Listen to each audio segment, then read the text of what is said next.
Badan Penanggulangan Bencana atau BPBD Provinsi Sumatera Selatan menyebutkan pada daerah di wilayah Kabupaten Sumsel telah menetapkan status siaga darurat bencana hidrometeorologi.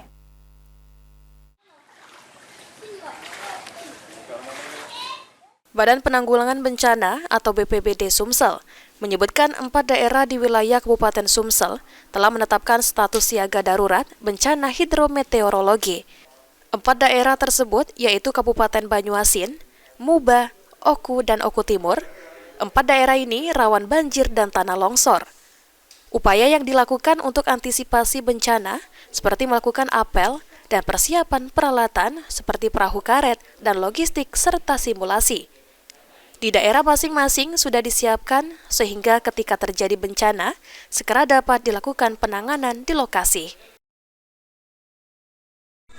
Perahu karet, mobil serbaguna, macam-macam sudah, pompa, air bersih, seluruh sudah standby di kabupaten, logistik dan lain-lain sudah siap di kabupaten. Ini terkait yang 4 ini yang sudah menetapkan siaga, Oku, Mobar, Banyuasin sama Oku Timur. Aji Delia, PAL TV.